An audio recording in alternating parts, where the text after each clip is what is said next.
Yeah, picture this. Alexandria, Egypt. It's 2014, 7 a.m. And if you're standing on this quiet street in the Flicky area, it's mostly just normal morning sounds, right? Shutters opening, maybe some traffic far off, teacups clinking. For 10-year-old Ahmed, it's just his walk. Same walk every day, short, alone, to the bus stop. Routine. But the last 3 mornings, something felt off, wrong. Ahmed, he's a smart kid, observant. He noticed someone, a man, low cap, sort of lurking near the corner, watching him. Trying not to be seen, but, well, failing. And then the 4th day, that shadow, it starts moving towards him. Ahmed sees him coming closer as he rounds the corner. He just bolts. Pure adrenaline sprinting for the bus stop. But his mother, she's watching from the window upstairs, and she sees it all happen. It's terrifying. This strange gray car pulls up fast. Really suspicious. No license plates at all. The man grabs Ahmed, shoves him inside. The door slams. And then silence. Well, almost. The kid screams, but instantly it's just drowned out. Loud music blasting from a cassette player in the car. Just gone. Right. That sound, the music, that's calculated. It tells you this wasn't spontaneous. Sudden, yes, but planned. Using noise to cover everything. The neighbors, they hear the mother screaming, they rush out. But what can they tell the police? Not much. A gray car. A man in a cap.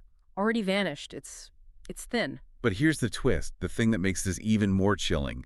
Even in that moment, being forced into the car, Ahmed kind of recognized the guy, just dimly, under the cap. This wasn't random, not a stranger snatching a kid. And that's the piece that changes everything, doesn't it? That flicker of recognition. It means this isn't some external threat, not really. It means the investigation is going to lead back somewhere deeply uncomfortable, probably right into their own circle, the place the parents are insisting is impossible. Exactly. So today, that's our mission. We're going deep into the facts of Ahmed's 4-month nightmare. It's a story of, well, greed, incredible denial, and family betrayal that, honestly, you couldn't make up. It's beyond belief. So the police in Alexandria, they jump on it immediately. They check surveillance, confirm the car description, that gray sedan, no plates. It's real.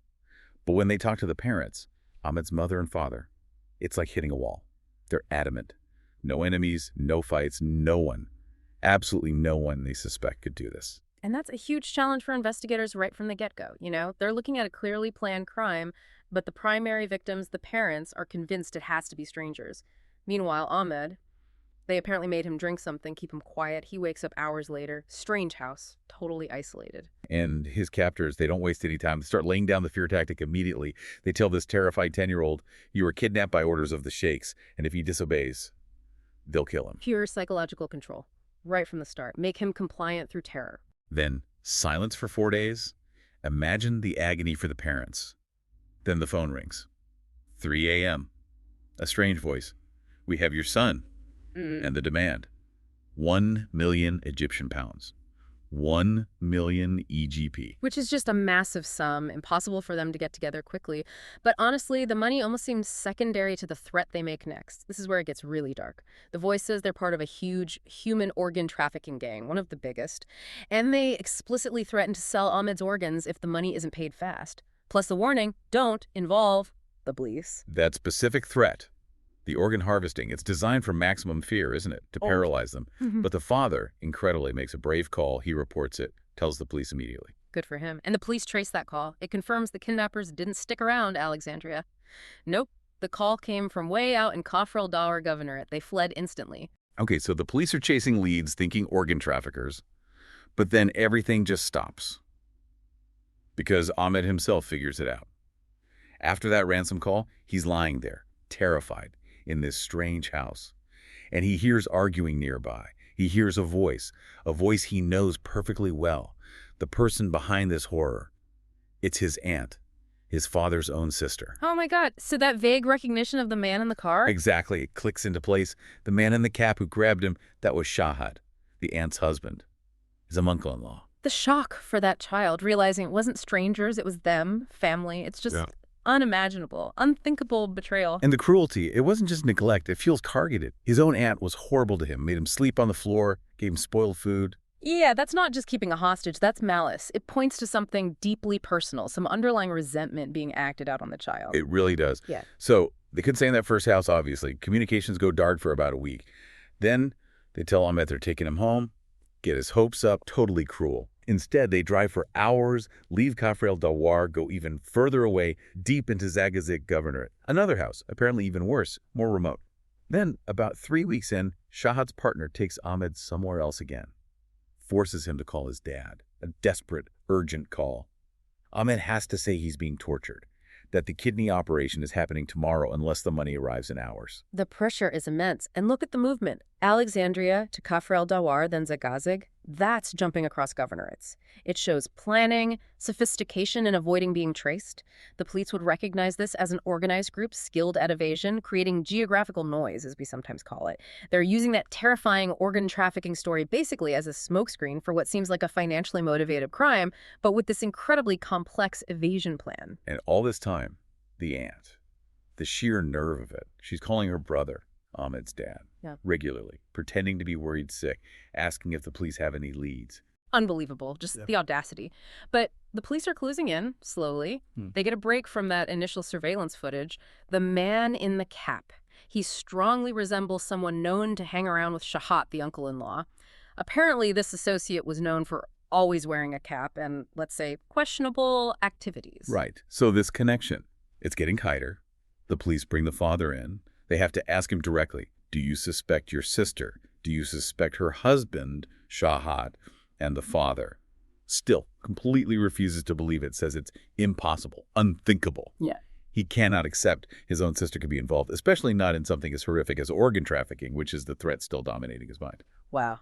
That denial is powerful. You wonder if the sheer horror of the organ threat created this mental block, right?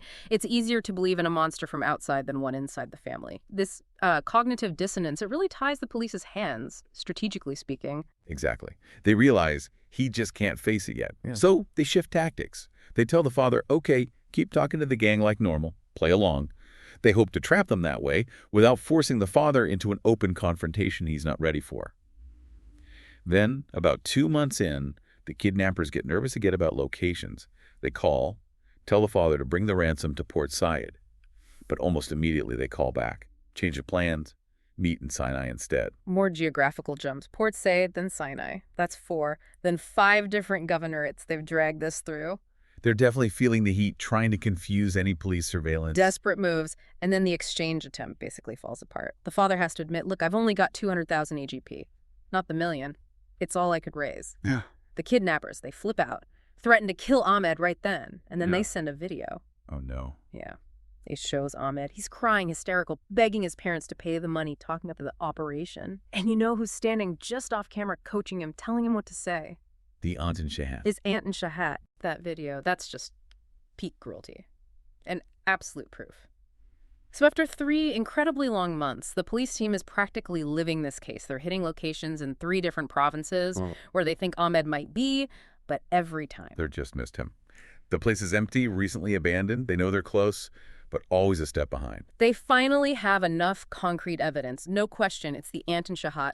They bring the father in again, lay it all out. Irrefutable proof. And still, he struggles. He clings to this idea that maybe his sister's being forced, maybe she's being blackmailed by the real organ traffickers. He just can't make that final leap. And then another layer gets added. The father learns that Shahat, his brother-in-law, is a heavy drug addict, and that he was using drugs openly, right there in front of Ahmed and even in front of his own children during the whole 4 months. That's a critical piece. It shifts the motive slightly, doesn't it? From purely calculated greed to perhaps something more chaotic. Desperation fueled by addiction, needing money for drugs. Shahat's addiction, his influence, combined with whatever resentment the aunt already had. It sounds like that's what tipped her over into this truly destructive plan. It seems like it. So 4 months and 1 week pass. Then a breakthrough. A solid tip. Shahat's been spotted. He's working at a koshery shop, of all places, in El Marg. El Marg, that's province number 6. They dragged that poor child through 6 different regions of Egypt. 6. Unbelievable. The end finally comes after 4 months and 22 days. Police hit the koshery shop, arrest Shahat on the spot. At the exact same time, another team raids the house where the aunt is. They arrest her and they find Ahmed. They rescue him, tell him straight away, you're safe. We're taking you back to Alexandria, back home. And the motive. Yeah. After all that complexity, the organ trafficking lie, the constant moving, what was it really about? Interrogation. They confess. The whole thing, the 6-province run, the terror, the lies, it was all cooked up over. Inheritance. Alworth. Inherited. And the irony is absolutely gut-wrenching. The aunt found out later that the inheritance issues she was so obsessed about, the ones driving this whole nightmare, she could have sorted them out easily just by talking to her brother Ahmed's dad. It was available to her. Wow. She chose this path, followed her addict husband's lead, based on bad information, maybe greed, maybe a resentment, and inflicted this trauma on her own nephew for nothing. It just highlights the destructive power of unresolved family conflict, doesn't it? You have the father's agony having to testify against his own sister, and then you have the aunt apparently brazenly saying she did it to defend her inheritance. Wow. The three of them, the aunt, Shahat, and that partner who helped a arrested charge brought to trial. So let's just boil it down. A 7 a.m. walk turns into a nightmare. A fake 1 million EGP demand backed by a terrifying organ harvesting threat. A desperate chase across 6 different governorates and the engine behind it all. A bitter, selfish dispute over family inheritance. Yeah, what really gets me is how something within a family, something that should be about connection, can curdle into such extreme malice. Sibling resentment, addiction, misinformation, all converging to inflict this incredible trauma on a child caught in the middle.